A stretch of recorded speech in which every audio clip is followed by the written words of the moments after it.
Olá, galerinha do quarto ano. Gente, olha só, eu continuo aqui morrendo de saudade de vocês aí. Ó, hoje a nossa aula é de geografia. Ó, foca no assunto. Relevo.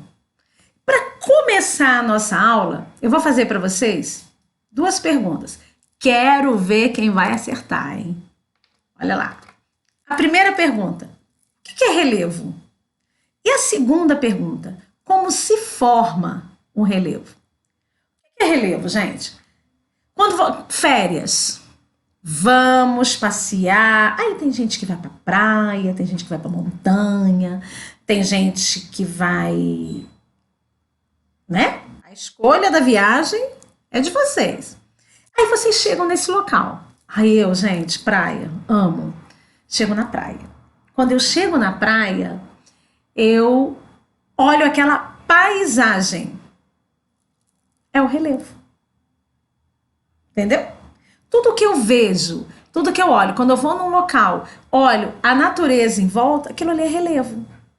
E aí você vai me falar assim: ah, mas então o relevo pode ser mais alto, pode ser mais baixo, pode ser plano.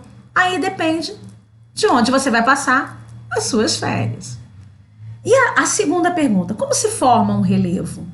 Gente, o relevo se forma de duas formas, que são os agentes internos e os agentes externos. Vamos lá conhecer um pouco mais dos agentes internos que interferem no nosso relevo? Bora lá. Os agentes internos eu tenho o tectonismo, os abalos sísmicos e o vulcanismo. Vamos conhecer um pouquinho mais de cada um? Curiosidade do tectonismo.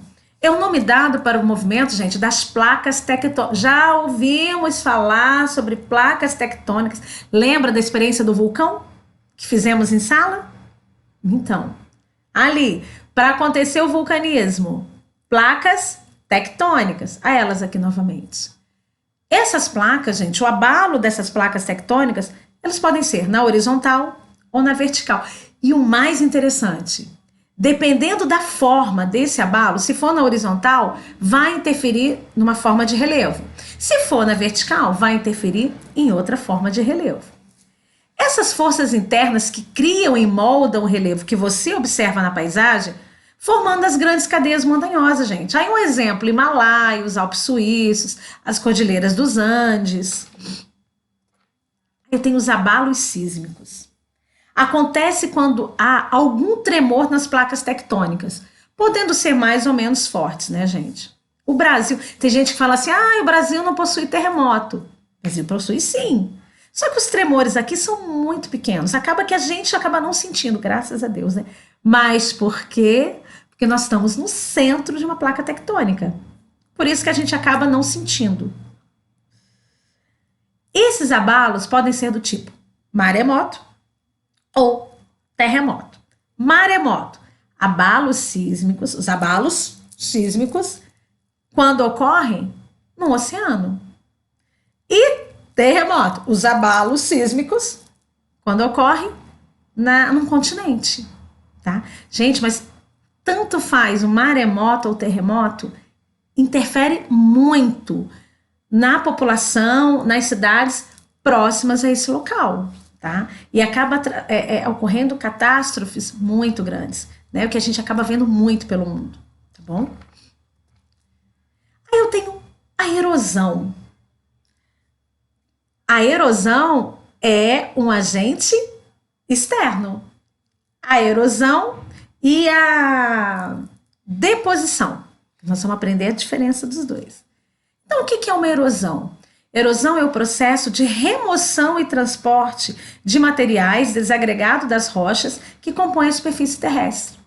Aí vocês podem me perguntar assim: tá, mas ai meu Deus, mas o que pode ocorrer a erosão? Chuva, vento, mar, gelo, né? Tudo isso acaba interferindo no processo de erosão. E a deposição? Olha só, palavrinha nova, hein? Tá vendo na figura que a prof colocou aqui? Eu tenho a mata ciliar e a margem desmatada. essa margem desmatada passou por um processo de erosão.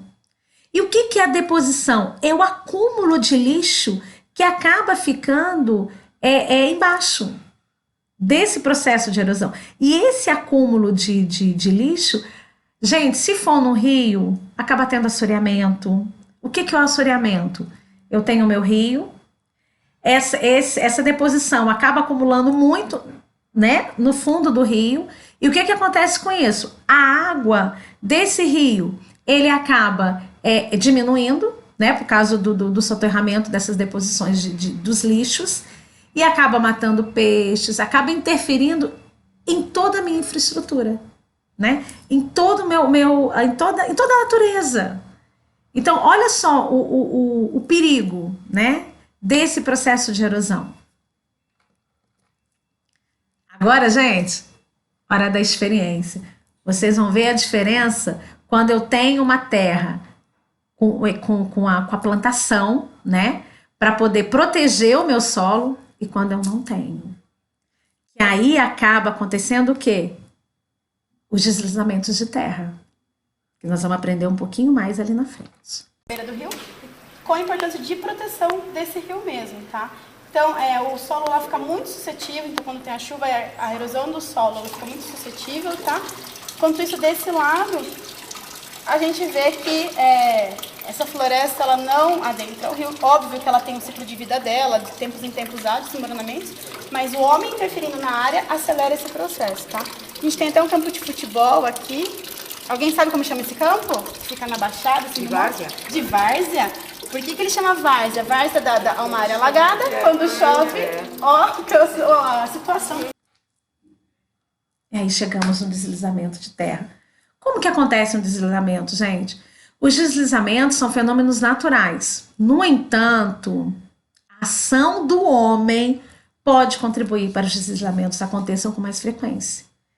Quando falam assim, vocês devem ouvir no noticiário, final do ano, muita chuva, vai ouvir o quê? Deslizamento de terra. Porque o processo de erosão, gente, ele já vai acontecer.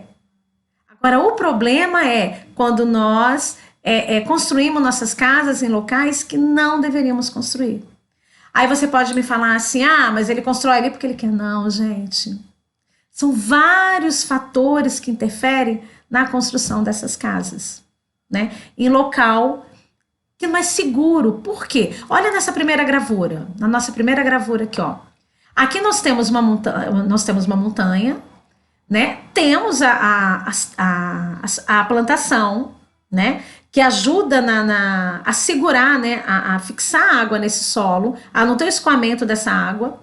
Mas olha aqui embaixo o que eu tenho. Casas.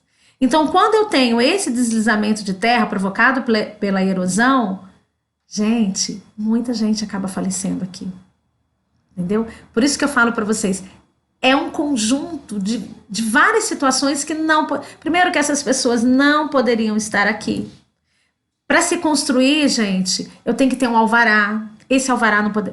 Mas também existem pessoas que constroem de forma irregular, né? Então, olha essa segunda gravura aqui também, tá vendo? Os deslizamentos de terra. E aqui eu tenho um deslizamento numa estrada. Imagina se tem esse deslizamento e tem um carro passando. Olha, tá vendo? O problema é muito mais sério, né? Mas se cada um fizer a sua parte, a gente consegue diminuir muito esses problemas de deslizamento de terra no Brasil, tá bom?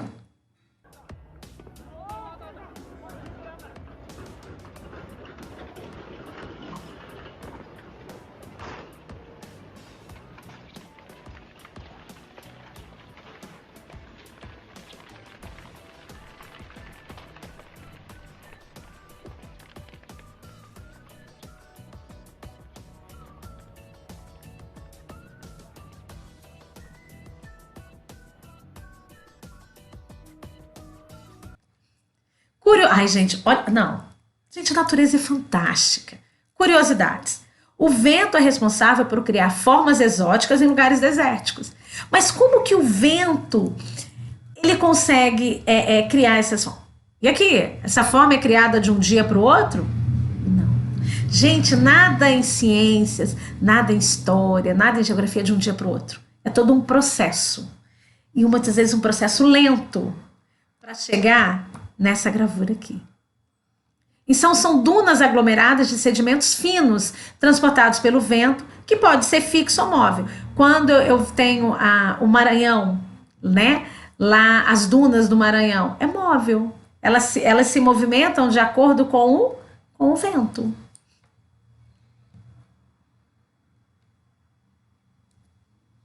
Aí nós vamos entrar nos tipos de relevo. O primeiro tipo de relevo, gente, são as montanhas. Quando a gente abre a janela, a prof que é mineira, né? Quando abre a janela, o que mais ela vê em Minas são as montanhas, né? De Minas Gerais. Montanhas, formações geográficas originadas do choque, do encontro entre as placas, ó, as placas tectônicas aí de novo, gente. Quando ocorre esse choque na crosta terrestre, o solo das regiões que sofrem um impacto acaba se elevando na superfície, formando as montanhas. Gente, não é maravilhoso? Eu acho fantástico isso. A natureza nos ensina todos os dias. Aí eu tenho a depressão. Gente, a depressão com certeza vocês já foram. Superfície mais baixa em relação às superfícies vizinhas ou mais alta do que o nível do mar. É como uma formação de lagos nas depressões. Então, quando eu vou no local que tem uma cachoeira, né? E muitas vezes, para eu descer nessa cachoeira, eu tenho uma descida. Então, eu desço, ela embaixo, e quando eu olho, tem tem um cenário aqui do lado, né? Tem a floresta, tudo aqui do meu lado. Isso, onde está o lago, é a depressão. Olha, gente, maravilhoso, né? Isso é depressão. É quando eu olho lá no fundo, igual essa primeira gravura aqui, ó. Né? Isso aqui é uma depressão. Tá vendo? Se eu olho ao meu redor, tem as elevações de terra, né? E aqui embaixo, a depressão. Planície. Planície é fácil, né, gente? Quando eu vou, assim, grandes extensões de terreno plano. Não tem montanha, não tem nada, né? Eu olho pela minha janela, dependendo do local que eu for na minha viagem, eu olho, só tem planície. Só tem planície. E o planalto? É uma área elevada onde predomina o processo de erosão. Isso aqui, ó, isso aqui é depressão e o planalto aqui, ó. E para acontecer a depressão, teve o processo de erosão. E aqui eu tenho um mapa, né? O nosso mapa do Brasil, só que esse mapa aqui é de relevo. O próximo que nós vamos aprender um pouquinho mais é do clima. Cada mapa específico do que nós estamos estudando. Então, se nós formos olhar aqui, planaltos e depressões é o que mais temos no Brasil, né? Planície um pouco menor. Então, em verde nós temos as planícies, em azul nós temos as depressões, em roxinho o planalto. Aguardo vocês em nossa próxima aula. Na nossa próxima aula nós vamos estudar o clima. Trazer um casaquinho. Beijo. Tchau.